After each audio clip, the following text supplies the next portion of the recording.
डरते तो वे हैं जो अपनी छवि के लिए जीते हैं।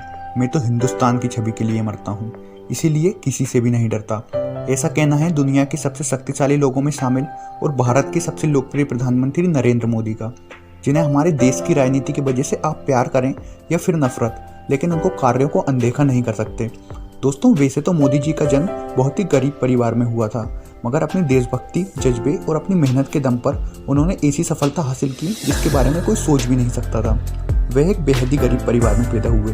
अपने बचपन के दिनों में जब सब बच्चे खेलने कूदने में अपना समय व्यतीत करते थे, तब उन्होंने अपने घर की आर्थिक सहायता के लिए अपने पिता की दुकान में हाथ बटाया, ट्रेन के डिब्बों में जा जाकर चाय बेची। लेकिन दोस्तों, यदि आपके अंदर अपने देश के लिए कुछ कर जाने की इच्छा हो ना, तो कोई भी लक्ष्य दूर नहीं रह पाता। कौन कहता है कि आसमान में सुराख नहीं हो सकता? कौन कहता है आसमान में सुराख नहीं हो सकता? एक पत्थर तो तबीयत से उछालो यारों। तो आइए दोस्तों, हम प्रधानमंत्री जी के चाय बेचने से लेकर प्रधानमंत्री बनने तक का पूरा सफर विस्तार से जानते हैं। दोस्तों, मोदी जी का जन्म 17 सितंबर 1950 को बॉम्बे राज्य के मेहसान जिले के बड़नगर गांव में हुआ था, जो अब गुजरात राज्य में आता है। नरेंद्र मोदी जी के पिता का नाम दामोदर दास मूलचंद मोदी था और उनकी मां का नाम हीराबेन मोदी था।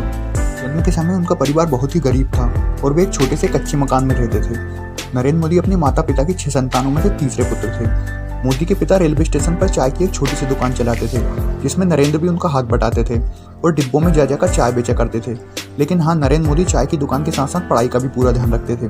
मोदी के टीचर बताते हैं कि नरेंद्र पढ़ाई लिखाई में ठीक ठाक छात्र थे, पर वे नाटक व भाषणों में जमकर हिस्सा लेते थे और उन्हें खेलकूद में भी बहुत दिलचस्पी थी। उन्होंने अपनी स्कूल की पढ़ाई बड़नगर से ही पूरी की और सिर्फ 13 साल की उम्र में नरेंद्र मोदी की सगाई यशोदाबेन के साथ कर दी गई और फिर 17 साल की उम्र में उनकी शादी हो गई। एक रिपोर्ट के अनुसार उन्होंने कई साल एक दूसरे के साथ बिताए और फिर दोनों सहमति से अलग हो गए। लेकिन नरेंद्र मोदी के जीवन लेखक ऐसा नहीं मानते हैं। उनका मानना है कि उन दोनों की शादी जरूर हुई, लेकिन वे कभी भी साथ नहीं रहे और शादी के कुछ दिन बाद मोदी घर छोड़कर चले गए और उनका वैवाहिक जीवन लगभग समाप्त हो गया। नरेंद्र मोदी का मानना है कि एक अविवाहित व्यक्ति विवाहित व्यक्ति के मुकाबले भ्रष्टाचार के खिलाफ ज़्यादा जोर से तरीके से लड़ सकता है, क्योंकि उसे अपने परिवार, बच्चों की कोई चिंता नहीं होती। दोस्तों, मोदी में बचपन से ही देशभक्ति कूट कूट कर भरी थी। 1962 में जब भारत चीन युद्ध हुआ, उस समय मोदी ने जवानों से भरी ट्रेनों में उनके लिए खाना व चाय लेकर जाते थे। 1965 में जब भारत पाकिस्तान युद्ध हुआ, तो भी मोदी ने जवानों की खूब सेवा की और 1971 में जब वे आरएसएस के प्रचारक बन गए, तो वे अपना पूरा समय आरएसएस को देने लगे और वहाँ जब सुबह 5 बजे उठ जाते व देर रात तक आरएसएस के लिए काम किया करते थे। प्रचारक होने की वजह से मोदी जी गुजरात की अलग अलग जगहों में जाकर लोगों की समस्याओं को बहुत ही करीब से समझा और फिर भारतीय जनता पार्टी की नींव मजबूत करने में अहम रोल निभाया। 1975 के आसपास राजनीतिक क्षेत्रों में विवाद की वजह से उस समय की प्रधानमंत्री इंदिरा गांधी ने कई राज्यों में आपातकाल की घोषणा कर दी थी और तब आरएसएस जैसी संस्थाओं पर प्रतिबंध लगा दिया गया।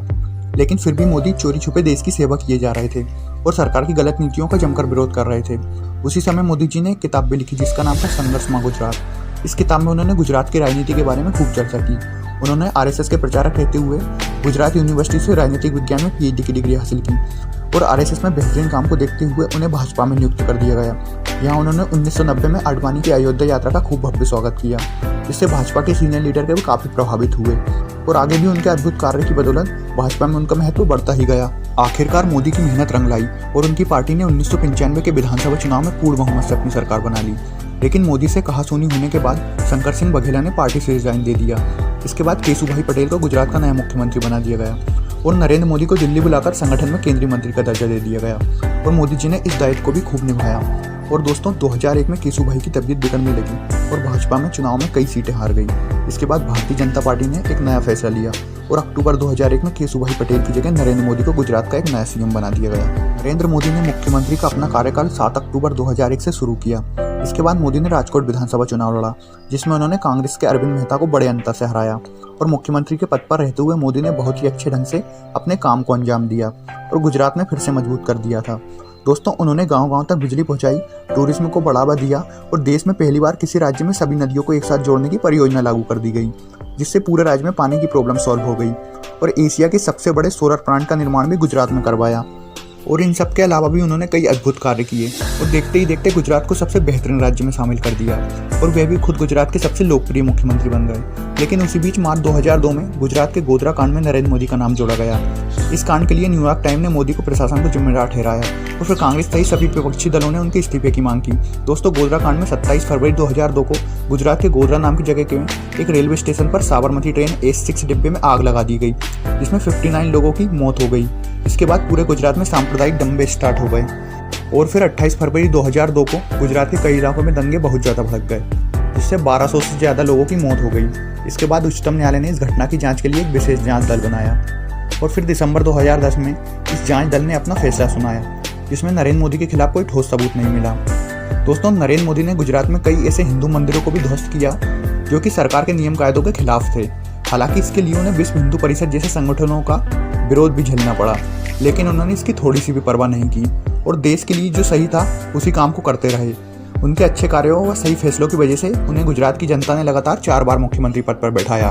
गुजरात में मोदी की सफलता को देखकर बीजेपी के सीनियर नेताओं ने 2014 के लोकसभा चुनाव में उन्हें प्रधानमंत्री पद का उम्मीदवार घोषित किया, जिसके बाद मोदी ने पूरे भारत में बहुत सारी रैलियां की और साथ ही साथ उन्होंने सोशल मीडिया पर भी भरपूर लाभ उठाया और लाखों लोगों तक अपनी बात रखी। मोदी के अद्भुत विकास कार्य और उनके प्रेरणादायक भाषण, देश के लिए उनका प्यार और सकारात्मक सोच की वजह से उन्हें भारी मात्रा में वोट मिले और वे देश के 15वें प्रधानमंत्री बने। दोस्तों, नरेंद्र मोदी एक बहुत ही मेहनती व्यक्ति हैं और वे 18 घंटे काम करते हैं और कुछ ही घंटे सोते हैं। दोस्तों, मोदी जी कहते हैं कि कड़ी मेहनत कभी भी थकान नहीं लाती, वे तो बस संतोष लाती है। नरेंद्र मोदी जी शुद्ध शाकाहारी हैं। वह नवरात्रि के 9 दिन उपवास रखते हैं। वे अपनी सेहत का भी भरपूर ध्यान रखते हैं और प्रतिदिन योगा करते हैं, चाहे वे कहीं पर भी हों। मोदी जी अपनी माँ से बहुत प्यार करते हैं और दोस्तों, उनके इसी कार्य व मेहनत की वजह से उन्हें लगातार दूसरी बार भारत का प्रधानमंत्री बना दिया गया। तो दोस्तों, कैसी लगी आपको मोदी जी की कहानी, हमें कमेंट कर जरूर बताएं और ऐसे ही और वीडियो देखने के लिए हमारे चैनल को सब्सक्राइब करें।